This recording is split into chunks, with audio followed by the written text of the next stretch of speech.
Welcome back, everyone. Tonight, I'm bringing you 3 deeply disturbing stories from spring break. That week every year when students across the country escape their routines, head to beaches or cabins or foreign cities, looking for freedom and adventure. These aren't stories about hangovers or embarrassing moments or minor mishaps. These are real experiences from real people who discovered that spring break, with its unfamiliar locations, its lowered inhibitions, its distance from home and safety, can create the perfect conditions for something to go terribly, horrifically wrong. Before we dive in, I want to know, have you ever felt unsafe during spring break or a vacation? Have you been somewhere that seemed fun at first but gradually revealed itself to be something darker? Drop a comment and share your experience, because what you're about to hear will make you think twice about trusting strangers, about following crowds to unfamiliar places, about assuming that everything is as it appears. What separates a memorable spring break from a nightmare is sometimes just one wrong decision, one ignored instinct, one person with bad intentions who sees an opportunity. Alright, let's begin. And remember, every word of these stories is true. Story 1. The cabin that wasn't what it seemed. This happened during spring break about 4 years ago. My girlfriend Anna had been talking about taking a cabin trip for months.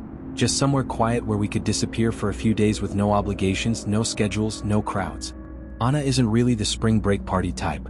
Neither am I, honestly.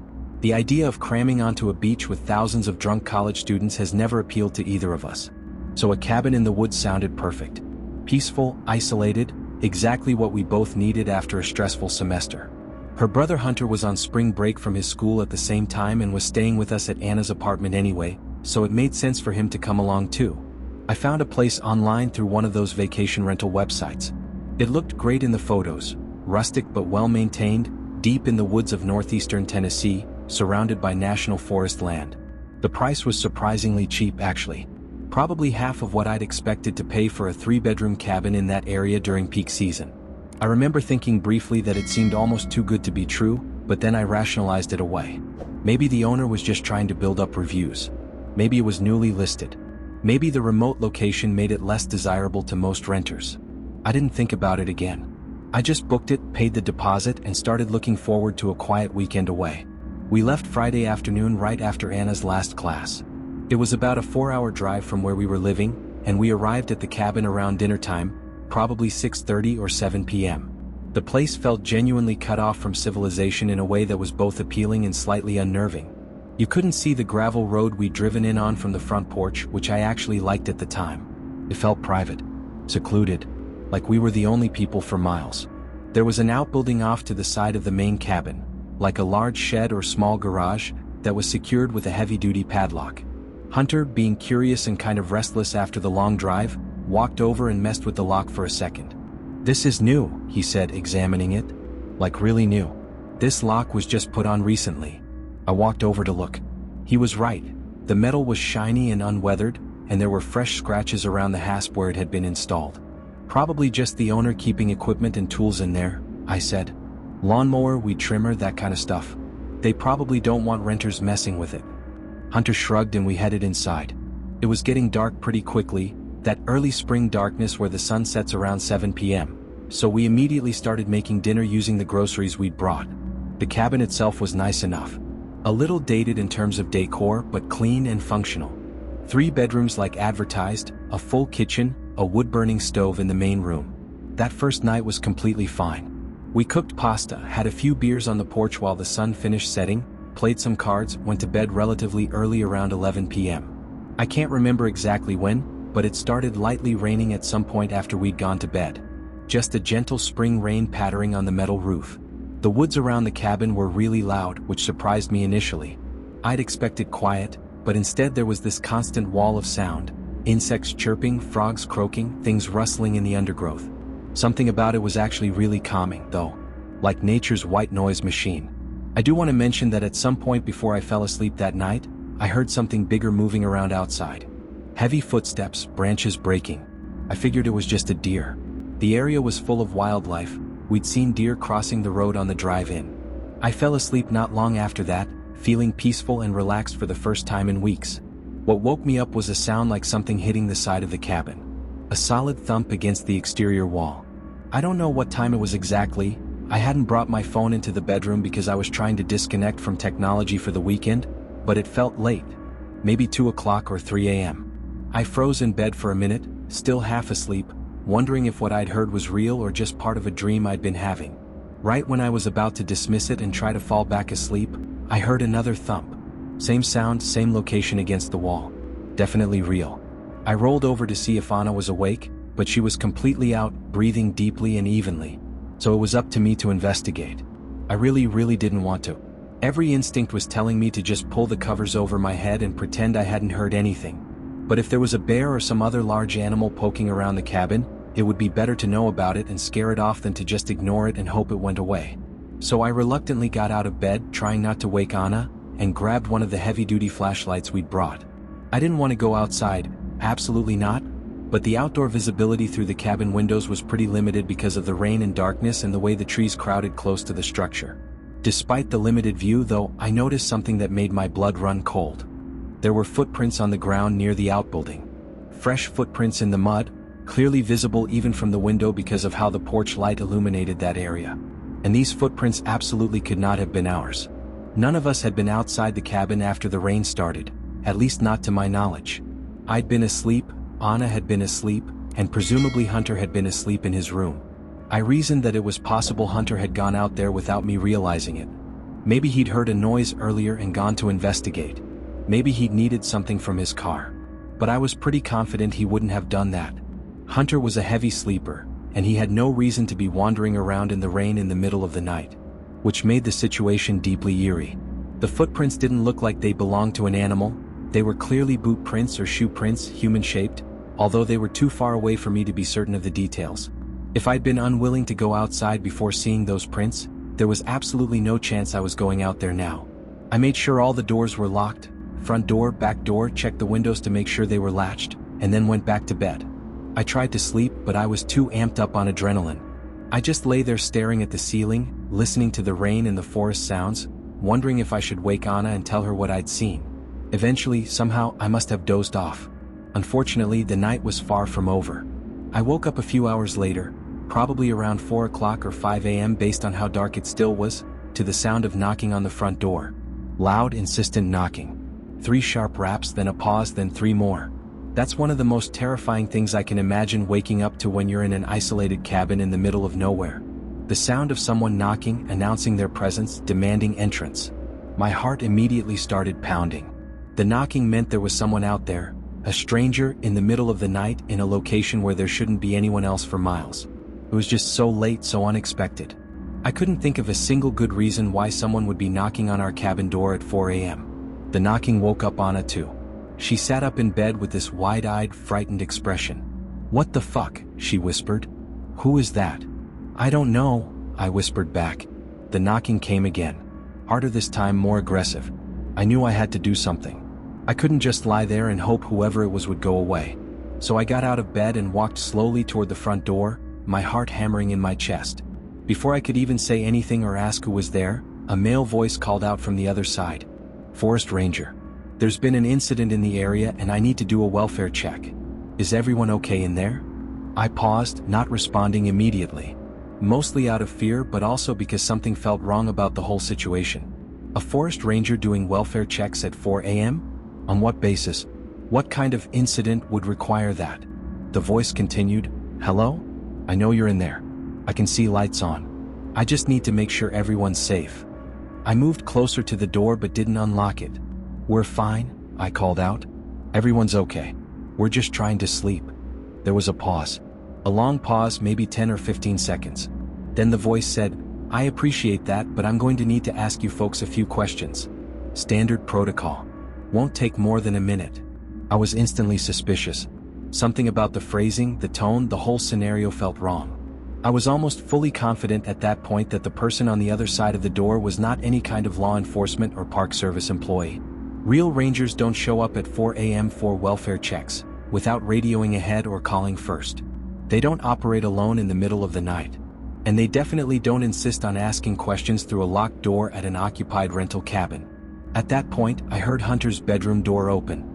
He'd woken up from the noise and was standing in the hallway behind me, looking confused and worried. I turned and whispered to him urgently, "Call the police. Right now. Tell them someone's trying to get into the cabin claiming to be a ranger." Hunter nodded and pulled out his phone, stepping back into his room. I went back to the door and engaged with the person outside, trying to stall while Hunter made the call. "What kind of incident?" I asked. "What happened?" "I can't discuss details through the door," the voice responded. "I need you to step outside so we can talk properly." "I'm not coming outside. You can ask your questions from where you are." "That's not how this works. I need to see you to verify your identity." We went back and forth like this for maybe 2 or 3 minutes. Me giving non-answers, him getting increasingly insistent that I needed to open the door or come outside. Then Hunter walked up behind me and whispered close to my ear. "Police said there haven't been any rangers or law enforcement dispatched to this area. They're sending someone out, but it'll take at least 20 minutes. That's what I'd suspected, but hearing Hunter actually vocalize it made my fears spike dramatically. My heart rate kicked up to what felt like dangerous levels. I was genuinely panicking at that point. It was 4 a.m. We were truly in the middle of nowhere, miles from the nearest town or neighbor. And some guy was outside our door pretending to be a ranger, trying to get us to let him in or come out. I don't know how he sensed it, maybe my hesitation, maybe some change in my voice, but it felt like the person on the porch could tell I was onto him. Because his whole demeanor changed instantly. He raised his voice, sounding angry now, and started banging on the door harder. Not knocking, pounding with his fist. "Open this door right now," he shouted. "I'm not asking again." I stepped back from the door instinctively. "I'm not opening anything," I called back, trying to keep my voice steady. "We called the actual police and they're on their way. You need to leave." That only seemed to make him angrier. He started threatening me. "You're interfering with official business. Open this door or I'll kick it down. You're looking at arrest for failure to comply with a lawful order." Anna had gotten out of bed and was standing in the bedroom doorway now, looking absolutely terrified. She screamed at him, "Go the fuck away. Leave us alone." That was apparently the wrong thing to do because he completely lost it. He started kicking the door violently, trying to break it down. The whole frame was shaking with each impact. I yelled at Anna to go lock herself in the bathroom. It was interior, no windows, the most secure room in the cabin. She ran back through the bedroom and I heard the bathroom door slam and lock. Hunter and I grabbed knives from the kitchen, the biggest ones we could find, and just kind of tracked the guy's movements around the exterior of the cabin by sound. We could hear him stomping around, testing windows, still yelling threats. I was beyond terrified, but there was no choice except to prepare for a potential fight. This guy clearly meant us harm. He was trying to break into our cabin to rob us or hurt us or worse, and we had to be ready to defend ourselves. Before I could mentally prepare for what to do if he actually got inside, one of the front windows suddenly exploded inward. Glass flew everywhere. He'd thrown a rock or a piece of firewood through it, just completely shattered the window. I was ready for him to immediately try to climb through the broken window, braced for him to come pouring into the cabin. But he didn't. He just didn't. There was this horrible moment of tension where Hunter and I just stood there with kitchen knives, staring at the broken window, waiting for something to happen. Nothing did. After what felt like an eternity, probably only 30 or 40 seconds in reality, I heard police sirens approaching in the distance. The sound of boots running away from the cabin, crashing through the woods. He was fleeing. I'll fast forward through the next part because it's mostly just frustrating bureaucracy and disappointment. The police arrived, 2 deputies from the county sheriff's office, and searched the immediate area around the cabin. They found the rock he'd thrown through the window. They found some footprints in the mud, including the ones I'd seen earlier near the outbuilding. But they couldn't find the guy himself. He'd vanished into the forest. Hunter was absolutely furious. He was practically yelling at the officers, demanding to know how someone who'd been on the property less than a minute before they arrived could just disappear. "He was right here," Hunter kept saying. "He has to be close. He's probably watching us right now from the trees." The deputies were apologetic but firm. They said they'd driven up and down the access road looking for any vehicles or signs of someone fleeing. They'd done a perimeter search of the immediate area. But it was dark, the forest was dense, and without more officers or daylight, there wasn't much else they could do. They strongly advised us to pack up and leave. "There's no security here," one of them said. "If he comes back, we can't guarantee how long it would take us to get here again. You should go home." So that's exactly what we did. We didn't really have a choice at that point. One of the front windows was completely destroyed, we had no idea where the guy was or if he'd come back, and none of us felt safe anymore. We threw our stuff into bags as quickly as possible and loaded up the car while the deputies waited with us. Hunter was still fuming about how incompetent the police response had been. How they'd basically just shrugged and said, "Not our problem, you should leave." It was only after the fear and adrenaline started wearing off during the drive back home that I really began processing how absolutely insane the whole experience had been. For someone to even know about that cabin, to know it was rented that specific weekend, to know there were people inside, felt impossible unless it was planned. The owner had to have told someone. Or someone had access to the rental listing information and was specifically targeting people who booked that property. And what they wanted was a complete mystery. Were they trying to rob us? Hurt us? Worse. The fact that they pretended to be a forest ranger suggested some level of sophistication. They were trying to get us to voluntarily open the door or come outside by presenting themselves as an authority figure. What would have happened if I'd fallen for it? If I'd actually opened that door? We reported everything to the vacation rental company. They claimed to be shocked and concerned, said they'd investigate, offered us a full refund. But I never found out if anything actually came of it. If they contacted the police, if they warned other potential renters, if they figured out how someone knew the cabin was occupied. The whole thing was extremely uncomfortable and unsettling, and it fundamentally changed how I think about vacation rentals in isolated locations. Because now I know, someone can use that isolation against you. Can target you specifically because you're far from help, because you're vulnerable, because no one will hear you scream. Story 2. What happened to Sahil in Acapulco? This happened back in 2016 when I was a senior in college. I was in a fraternity, TKE, and one of the traditions that came with being in Greek life, at least at our school, was spending spring break with your brothers and whatever sororities you were closely affiliated with. The groups were typically huge. Usually 30 to 40 people total, all packed into the same rental property or resort for the entire week. I won't pretend it was the most wholesome or responsible experience you could have in your early 20s, but I also won't pretend I didn't have an absolutely ridiculous amount of fun doing it. That particular year, the plan was Acapulco, Mexico. I don't remember whose idea it originally was, probably one of the seniors who'd been there before, but within a few weeks of the idea being floated, we had something like 40 people booked at this all-inclusive resort on the Pacific coast. The main character in this story isn't actually me. It's my friend Sahil. I'm going to try to put this as diplomatically as possible. Sahil was the kind of person who, no matter what situation you put him in, was going to find a way to make it louder, more chaotic, and more complicated than it needed to be. I say that with total affection because Sahil was genuinely one of the best people I knew in college. Loyal, generous, always down to help a brother out. He just had absolutely zero self-preservation instincts and basically no impulse control whatsoever. Which was a dangerous combination in general, but especially problematic in a foreign country where he didn't speak the language and had no familiarity with local laws or customs. We were maybe 3 or 4 days into the trip when a group of us decided to check out one of the big clubs in downtown Acapulco. The resort had its own bars and nightlife, but they were kind of tame and touristy. We wanted something more authentic, more exciting. One of the guys had gotten a recommendation from someone at the resort about this massive club that supposedly had the best music and the cheapest drinks in the city. So about 15 of us piled into taxis and headed into town. The club was legitimately enormous, like multiple floors, several different rooms with different music, probably 1,000 people inside at any given time. We had a great time for the first few hours. The music was incredible, the atmosphere was electric, drinks were dirt cheap. Everything was perfect. Right up until Sahil, true to form, started scanning the room looking for someone who could get him something stronger than whatever was in his glass. I'm not going to spell it out explicitly, but it shouldn't be too hard to connect the dots here. Sahil was looking for drugs. Specifically cocaine, though he probably would have been open to other options. It was an absolutely terrible idea for multiple reasons. We were in a foreign country with a well-deserved reputation for cartel violence and police corruption.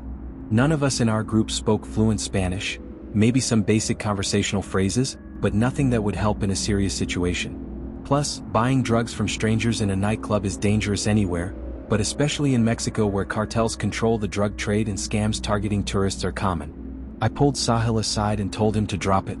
A couple of the other guys said the same thing. Just drink, man. Don't fuck around with that shit here. It's not worth the risk. Sahil nodded and said he understood, said he'd let it go. But I knew he wouldn't actually drop it. I'd been through his bullshit too many times before to believe he'd suddenly develop good judgment. We kept a loose eye on him for a while, but the place was genuinely massive and crowded, and after an hour or so, we kinda stopped actively tracking where he was. He was a 21-year-old adult. I wasn't about to waste my entire night babysitting him and making sure he didn't do something stupid. I figured he was somewhere in the crowd, dancing or drinking or talking to girls. I went about my night with the rest of our group, and honestly, it was a fantastic time. Great music, good vibes, everyone having fun.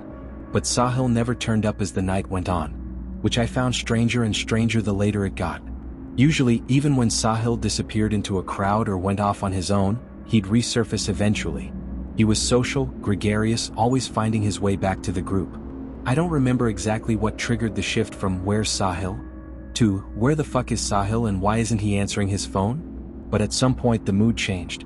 One second we were all drinking and partying and having a good time, and the next we were all frantically trying to contact him. Text messages went unanswered. When we called his phone, it went straight to voicemail, which meant it was either dead or turned off. That wasn't good. That wasn't like Sahil at all. Sahil might have been impulsive and reckless, but he was also an organizational freak about certain things.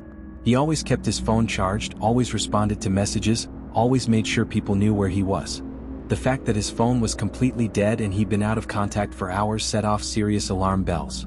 After another 20 or 30 minutes of increasingly worried discussion, we made the collective decision to leave the club and head back to the resort. The most likely scenario was that Sahil had gotten too drunk or too fucked up and had gone back early. We'd find him passed out in his room and feel stupid for worrying. The sidewalk outside the club was absolute chaos. Hundreds of people trying to get taxis and Ubers all at once, drunk tourists and locals mixing together in a noisy, crowded mess. A few of us walked about a block and a half away from the main entrance to get away from the worst of the crowd before pulling out our phones to call a ride. It was probably around 1 a.m. at that point. We were just standing there on a relatively quiet side street, waiting for our Uber to arrive. And then, out of the darkness, we saw someone stumbling toward us. At first, I didn't recognize who it was. Just a figure moving erratically, barely staying upright. But as they got closer, I realized it was Sahil. We all started running toward him, calling his name. When we reached him, it was immediately horrifyingly obvious that something seriously bad had happened. He was a complete wreck. His shirt was torn almost completely off his body, hanging in shreds from one shoulder. His face was swollen and badly bruised. Both eyes were puffy and discolored, his lip was split and bleeding, there were scrapes and cuts across his cheeks and forehead. And he was limping badly, barely able to put weight on his left leg. Sahil. Holy shit, what happened? We all started asking at once. He didn't answer, just kept stumbling forward. We got him into the Uber when it arrived. Basically had to help him into the back seat because he could barely walk. A couple of guys in the car kept asking him what had happened, who did this to him, whether we needed to take him to a hospital. He kept saying he'd explain later. That he just needed to get back to the resort. His voice was rough, strained, like talking hurt. It wasn't until we were back at the resort and safely inside one of the rooms, door locked, just our core group of closest friends, that Sahil finally started talking. Here's what he told us, and I'm going to relay it as accurately as I can remember. He'd found someone near the bar who looked like they might be able to help him. A short Mexican guy, probably in his 30s, who didn't speak much English. The guy had a friend with him who was doing the translating, a younger guy, maybe mid-20s, who spoke decent English. Sahil made it clear what he was looking for, and the short guy seemed to understand. He nodded, smiled, pulled out a small baggie with a white powder sample and offered it to Sahil right there. Sahil said he tried it, just a tiny amount to test the quality, and it seemed fine. Good even. That's when his judgment completely evaporated, overwhelmed by the desire to get more. The short guy indicated that he couldn't do the transaction inside the club. Too risky, too many cameras and security, and told Sahil to come outside with him. Sahil knew he shouldn't go. Every rational part of his brain was screaming at him that this was a terrible idea. But he went anyway. The drugs and alcohol had impaired his judgment to the point where the warning signs that would normally stop him just didn't register. They walked out through a side exit of the club, not the main entrance where we'd all been, but a different door that led to an alley. There was a car waiting just outside. Engine running, back door open. Before Sahil fully understood what was happening, before he could react or resist, they were pulling him into the back seat. Hands grabbed his arms, shoved him down into the car. The door slammed shut. The car started moving immediately. They drove for what Sahil estimated was maybe 15 or 20 minutes, though he admitted he was panicking and not tracking time accurately, so he couldn't be sure. What he was absolutely certain about was what happened during that drive. The two guys, the short one and the translator, immediately started going through his pockets, searching him aggressively, taking everything he had. They took his wallet with all his cash and credit cards. They took his phone. They took the chain he was wearing, his watch, even pulled off his shoes to check if he had money hidden in them. When Sahil tried to resist, tried to pull away or protect his belongings, they beat him. Punched him in the face repeatedly. Kicked him when he doubled over. Hit him with something hard, maybe the butt of a gun, though Sahil wasn't sure. They completely destroyed his phone, smashed it against the car door until the screen shattered and it stopped working, so he couldn't call for help or track the location. Sahil said he genuinely thought they were going to kill him. He was absolutely convinced his body was going to end up in a ditch somewhere and his parents would get a call saying their son had disappeared in Mexico. But then something unexpected happened that probably saved his life. At some point during the drive, one of the guys asked him, in broken English, why there were so many Americans in Acapulco right now. The city was apparently flooded with American college students, way more than usual, and they wanted to know why. Sahil, without really thinking about the implications, explained that it was spring break. That he was there with dozens of other students from the same university, all staying at the same resort. He was basically just answering the question honestly because he was terrified and in pain and not thinking strategically. But he had no idea at the time that he was essentially talking his way out of being killed or trafficked. The two guys had a rapid conversation in Spanish after that. Back and forth, clearly debating something, speaking too fast for Sahil to pick up any words even if he'd spoken Spanish. Then abruptly the car pulled over. They opened the back door and literally threw Sahil out onto the street. He landed hard on pavement, scraping his hands and knees. By the time he scrambled to his feet, the car was already driving away. He was standing on some random road he didn't recognize in a part of the city he'd never been to, with no phone, no money, no identification, barely any clothing. He didn't know where he was or which direction to walk. But he had to choose something. So he started walking in the direction he thought the car had been driving from, basically retracing the route in reverse, hoping it would eventually lead him back toward the tourist areas. And by some absolute miracle it worked. He eventually stumbled onto a street he recognized, then found his way to the area near the club where we'd been. That's when he saw us. When Sahil finished telling the story, we all just sat there in silence for a moment, processing the horror of what had almost happened. We debated calling the police for maybe 3 seconds before unanimously deciding that was probably the worst possible idea. Mexican police in a tourist city dealing with a drunk American college student who tried to buy drugs and gotten robbed? That wasn't going to end well for Sahil. Best case scenario, they'd be useless and dismissive. Worst case, they'd arrest Sahil or shake him down for a bribe. Plus, what would we even tell them? Sahil tried to buy cocaine from strangers and got kidnapped and robbed? That's not exactly a sympathetic victim narrative. We also made the decision not to tell anyone else at the resort what had happened. The story didn't leave our immediate group of closest friends. If the frat leadership found out or if word got back to the university, there could be serious consequences for Sahil: suspension, expulsion, criminal charges. So we kept it quiet. Made up a story about Sahil getting too drunk and falling down some stairs to explain his injuries. I've kept this bottled up for years now. Haven't told anyone outside that core group. But I think about it sometimes. About how close Sahil came to just disappearing. If he hadn't mentioned spring break in the resort, if those guys had decided he wasn't worth the risk of letting go, if they'd driven just a little bit further before throwing him out, he'd be a missing person case. An unsolved disappearance that his family would never get answers about. And the truly fucked up part? Stuff like this happens all the time in tourist destinations. People get targeted, robbed, assaulted, worse. Most of them are too embarrassed or scared to report it.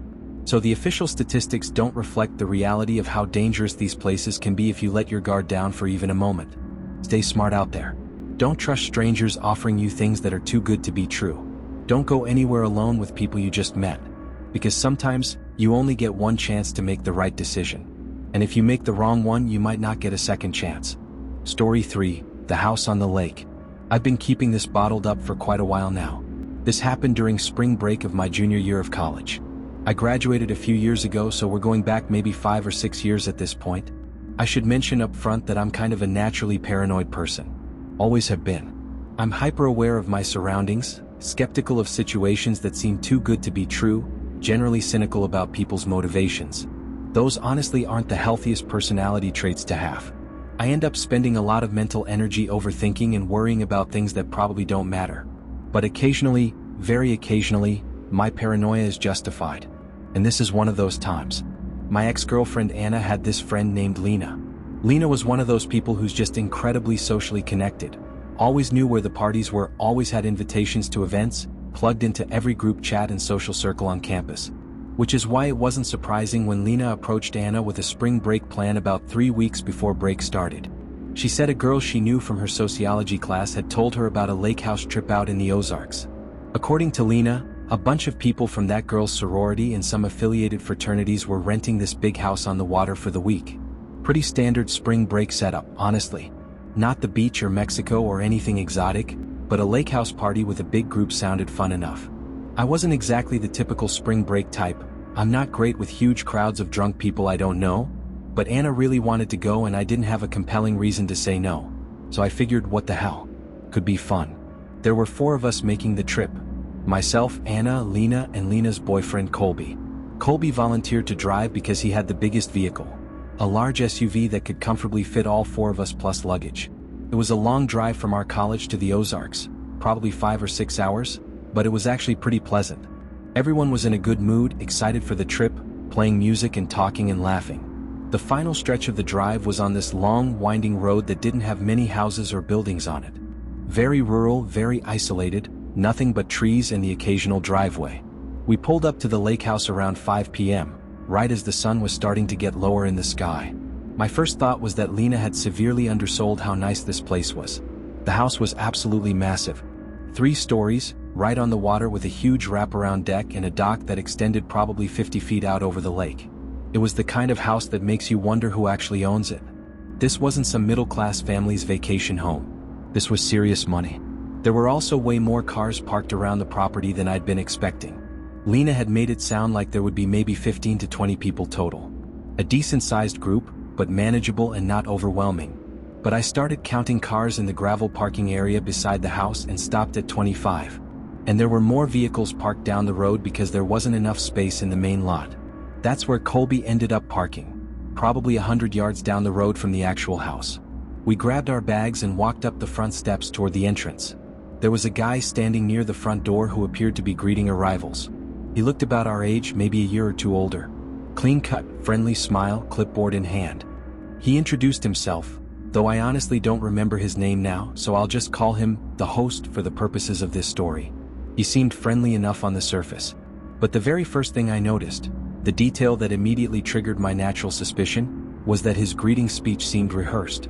Like he'd had this exact same conversation dozens of times already and was just going through the motions. You know those safety speeches that fraternity pledges have to give before letting people into parties? Don't drink and drive, don't leave drinks unattended, respect other people's boundaries, all that standard liability covering stuff? It felt kind of like that. Scripted and performative. He gave us the full rundown, where our assigned room was located, how to navigate the house, when meals would be served, where the common areas were, all the basic house rules. Then he brought up something that immediately made me uncomfortable: the car keys. He explained that the roads around the lake were narrow and dangerous, especially at night after people had been drinking. He said it was a liability thing, and that they were collecting everyone's car keys at the door to prevent drunk driving. He had this whole prepared speech about it, how it was for everyone's safety, how we'd get the keys back when we left, how it was standard practice for these kinds of group trips. Colby sort of shrugged and seemed fine with it, so he pulled out his keys and handed them over without much hesitation. The host made this big show of thanking Colby for being responsible and following the rules, which struck me as kind of obnoxious and condescending. But whatever. House rules are house rules. Then the host opened the front door and ushered us inside. I made a mental note to see what he actually did with the car keys, because if this turned out to be some kind of scam or theft operation, I wanted to know where our keys were. To my relief, I saw a large decorative bowl sitting on a table in the foyer, and it was full of other car keys. Dozens of sets. The host tossed Colby's keys into the bowl casually and then told us to have fun before stepping back outside to greet the next arriving group. Okay. So the car key thing seemed legitimate, or at least consistently applied to everyone. We found our assigned room. 2nd floor, decent size, 2 double beds and a small balcony overlooking the water. We dropped off our luggage and then headed back downstairs to explore and find Lena's friends. Lena was really eager to track down the girl who'd supposedly organized this whole trip. They'd been texting about it for weeks, and Lena wanted to say hi and thank her for including us. It didn't take long to figure out where the main gathering space was. There was this enormous open-concept room on the 1st floor, probably 40 feet by 30 feet, with floor-to-ceiling windows overlooking the lake. The view was honestly spectacular. And the room was packed. There must have been at least 30 people hanging out in just that one space, talking, drinking, playing cards and board games, music playing from speakers. But here's the strange thing. Lena didn't recognize a single person in the room. She walked around for a few minutes, scanning faces, clearly looking for her friend or anyone else she knew. Nothing. No familiar faces at all. Everyone looked like college-age students. They had that Greek life aesthetic, polo shirts and sundresses, expensive sunglasses, the right kind of casual confidence. But Lena genuinely didn't know any of them. I wasn't just going to stand there awkwardly in the corner while Lena searched for people she knew. That's not my personality. So I walked over to the kitchen area, grabbed beers for myself and Colby from one of the fridges, which were fully stocked. Someone had clearly spent a lot of money on alcohol, and made my way over to the pool table. Nobody was using it, so Colby and I started a game. I've never had trouble connecting with new people or inserting myself into social situations. I'm naturally extroverted and comfortable talking to strangers. Colby's the same way. So we just started playing pool, making small talk with people who wandered over, drinking our beers, enjoying the atmosphere. Anna and Lena came over maybe 20 minutes later. Lena pulled us aside and quietly said that her friend wasn't answering her phone. She'd sent multiple texts and tried calling twice but got no response. They both seemed overly concerned about it, like this was a major red flag that something was wrong. But Colby and I told them to relax. She's probably just busy, I said. Or her phone died. Or she's in a dead zone. It's fine. And it was fine. At least I thought it was fine at the time. I'm not going to lie, that first night was actually really fun. Colby and I ended up socializing with a bunch of different people, all of whom were friendly and fun to hang out with. We played drinking games, told stories, laughed a lot. Anna and Lena seemed to be getting along well with some of the other girls in the house. There appeared to be an unlimited supply of alcohol. Every time we'd finish a beer, there were more in the fridge. Every time a bottle of liquor got low, a new one appeared. Someone had clearly invested serious money into making sure this party was well stocked. But there was one thing that kept nagging at me despite all the fun I was having. It was the host. The guy who'd greeted us at the door. He wasn't really participating in the party. He wasn't drinking or playing games or socializing the way everyone else was. Instead, he was always there in the background, walking through rooms, observing, occasionally talking briefly to people, but mostly just present, watching. At one point, I saw him standing near the back door with an actual physical clipboard, paper and pen, not a phone or tablet, and he appeared to be writing something down. Taking notes. On what, I had no idea. I also started noticing something strange about the social dynamics of the group. Most of the party felt like strangers getting to know each other, which is what I'd expected. People introducing themselves, asking the standard getting to know you questions. But there were maybe 8 to 10 people who seemed to interact with each other differently. Like they already knew each other well, had inside jokes, had history. At first, I assumed they were the core group, the people who'd actually organized the trip and invited everyone else. But then I noticed something weird. Some of those people who seemed close and familiar would later introduce themselves to each other during drinking games, like they'd never met before. Which didn't make sense. As more time passed, I also realized that our group, the 4 of us, weren't merging into some larger pre-existing friend group. Instead, the whole house seemed to be divided into a bunch of smaller groups like ours. Little clusters of 2 to 4 people who'd arrived together and mostly stuck together. Besides those 8 to 10 people who seemed to be part of the organization, nobody really knew anyone beyond the people they'd shown up with. I mentioned this observation to Anna at one point, and she said I was overthinking things. Which was probably true. I have a tendency to do that. She was also pretty drunk by that point, so I wasn't going to make it into a whole thing. Lena's friend never showed up that first night. Never answered any texts or calls. The next morning, I woke up earlier than everyone else, probably around 8 a.m., which felt early given how late we'd stayed up. I went down to the kitchen and made myself a coffee, then headed out onto the deck to sit by myself and enjoy the morning quiet. I noticed that the bowl with everyone's car keys wasn't by the front door anymore. It had been there the night before when we'd come back from getting more ice. But now it was gone. That struck me as odd, but I figured maybe someone had moved it to prevent drunk people from trying to take their keys and drive. I wanted some alone time to just think and decompress, so I chose to sit on the side deck, the section with a view of the driveway to my left and the lake to my right. It was actually really peaceful. The morning sun on the water, birds singing, nobody else awake yet. Around mid-morning, probably 10 o'clock or 10:30 a.m., I noticed a couple I'd seen the night before walking out to their car with their bags. They said goodbye to a few people who'd come out onto the porch, got in their vehicle and drove away. I watched them disappear down the long driveway. People leaving early. That's normal enough for spring break trips. Not everyone commits to the full week. Fast forward to later that night. We were all sitting around a bonfire that had been set up in the backyard area. Pretty big group, probably 25 people in a loose circle around the fire, talking and drinking and roasting marshmallows. I was sitting with Anna and a few other people we'd met, and at some point I happened to glance across the fire toward the far side of the circle. There was a couple sitting together, positioned slightly further back from the group than everyone else. They were backlit by the fire, which made it harder to see details, but I kept watching them. And I slowly realized it was the same couple. The ones who'd left that morning. I was absolutely certain of it. Same clothes, same general appearance, same mannerisms. I leaned over to Anna and quietly said, "Those people, across the fire, I saw them leave this morning. They packed up and drove away." Anna gave me a confused look.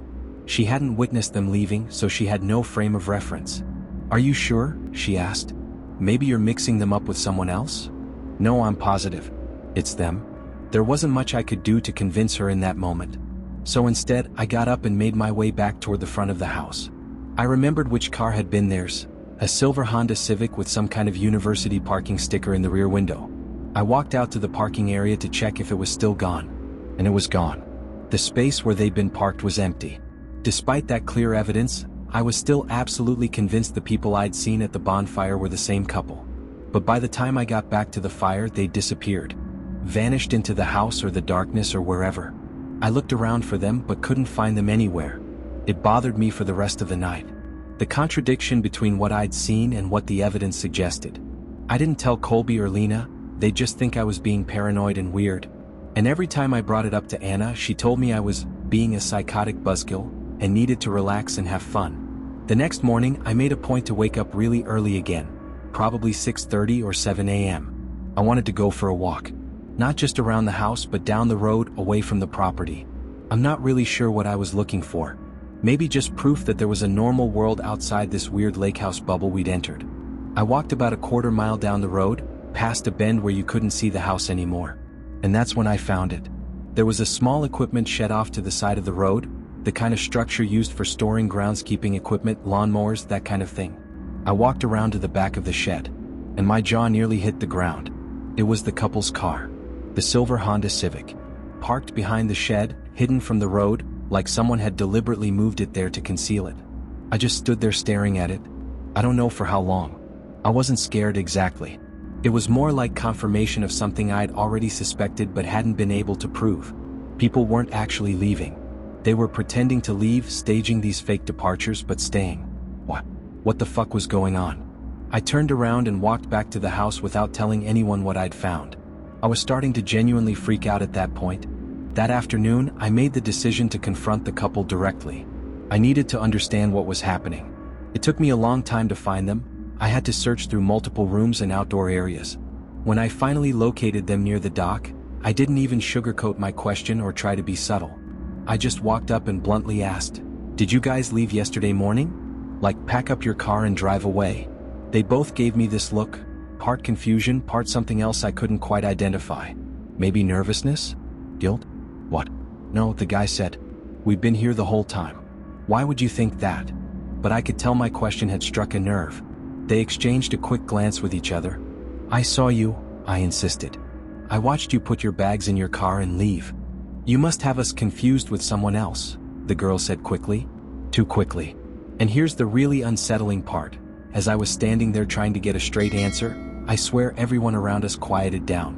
There weren't that many people in the immediate area, maybe 6 or 7 others scattered along the dock and shoreline. But every single one of them seemed to be listening to our conversation, watching us peripherally. The normal background noise of talking and laughing had diminished noticeably, and I couldn't shake the feeling that there were eyes on me, that this conversation was being monitored somehow. Before I could press the couple further, Anna appeared seemingly out of nowhere and grabbed my arm. "Hey, come have a drink with me," she said in a tone that suggested it wasn't really a request. She pulled me away from the dock area and back toward the house. I wanted to keep questioning those people, wanted to demand explanations, but the way everyone had reacted, the sudden silence, the watching eyes, made me feel deeply uncomfortable in a way that's hard to articulate. Once we were alone, I told Anna everything. The car hidden behind the shed, the couple pretending they hadn't left, all of it. She actually took me seriously for once. Okay, that is really weird, she admitted. I've noticed some strange stuff too. She went on to tell me that she'd been talking to some of the other girls, and several of them had almost identical backstories. Like, suspiciously similar life stories that didn't quite add up. Same hometown, same major, same extracurriculars. Too many coincidences.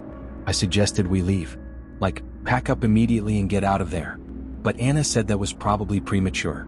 We didn't have actual proof that anything dangerous was happening, just that some things seemed off. We compromised. We'd stay one more night and then leave first thing in the morning regardless of what Colby and Lena wanted to do. By the time I woke up the next morning, I'd made a firm decision. We were leaving. Today. No more compromises. Anna agreed without argument. Colby and Lena were a different story entirely. When we told them we wanted to leave early, Colby straight up laughed at me. You want to cut the trip short because you have a theory about people pretending to leave? Are you serious? Lena was slightly more understanding but still resistant. She admitted it was weird that her friend had basically ghosted her, and that she didn't recognize anyone despite this supposedly being organized by someone she knew. But I'm not ready to panic over a parked car, she said. Maybe there's a reasonable explanation. We argued about it for probably 15 minutes. I was genuinely stunned by how stubborn they were both being. The evidence was piling up. Lena's friend who never existed, the staged departures, the hidden car, the scripted host, the weird social dynamics. But Colby and Lena just kept insisting I was being paranoid and ruining everyone's fun. We ended up compromising again. We'd stay for breakfast, then make a final decision. Which I agreed to reluctantly, even though every instinct was screaming at me to get out immediately. We went downstairs for breakfast around 9 a.m. And the moment I walked into that main common area, I knew something had fundamentally changed. Every single set of eyes turned to look at me. Not just a few people. Not just the host and his core group. Everyone. 30+ people, all stopping their conversations and activities to stare at me as I entered the room. It wasn't obvious or aggressive. They tried to make it subtle, tried to make it seem casual. But I felt it. I knew they were watching me, evaluating me, focused on me in a way that made my skin crawl. And here's the truly disturbing part. Most of the people staring at me hadn't even been present when I confronted that couple the day before. They had no reason to know who I was or what I'd been saying. We'd never interacted. So how did they know to watch me?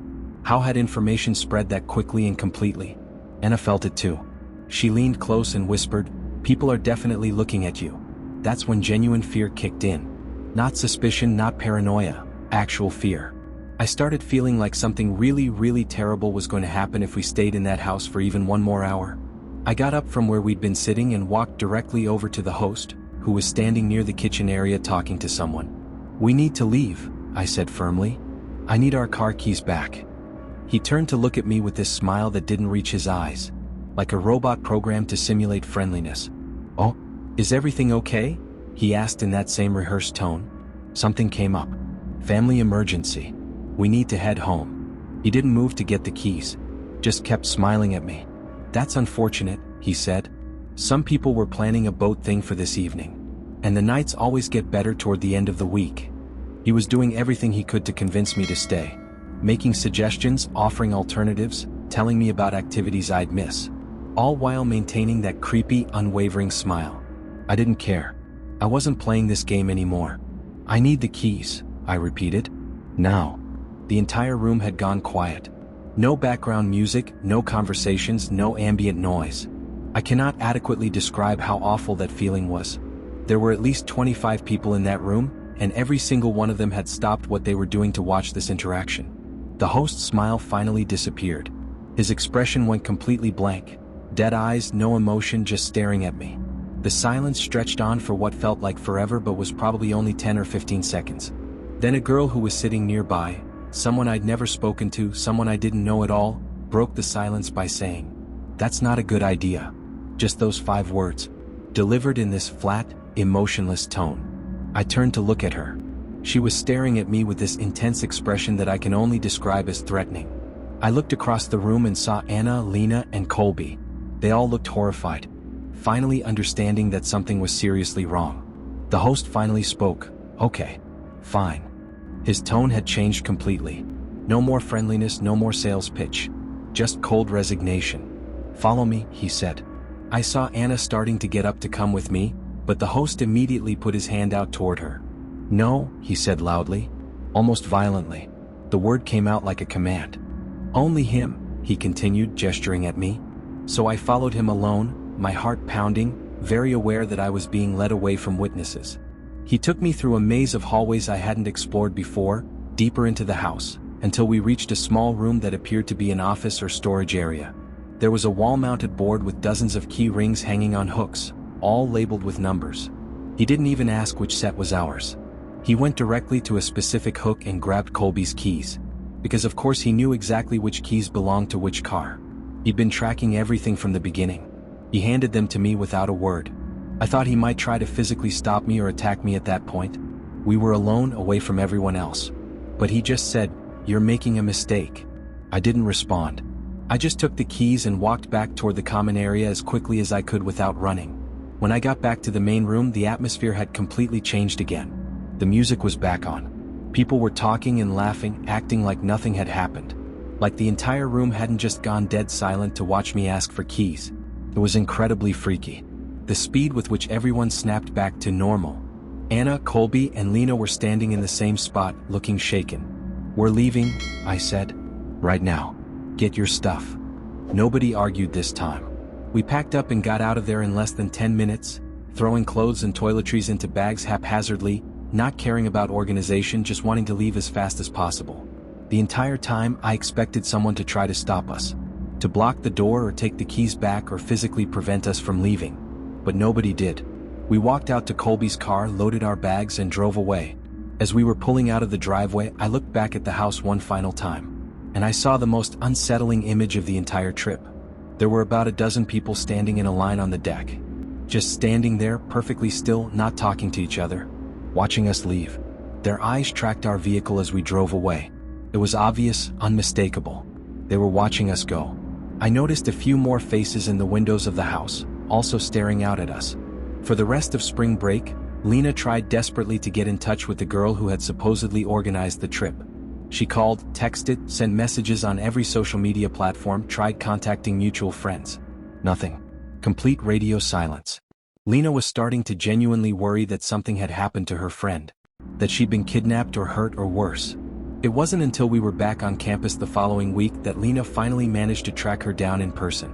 And here's the absolutely insane part, the detail that makes the whole story even more disturbing.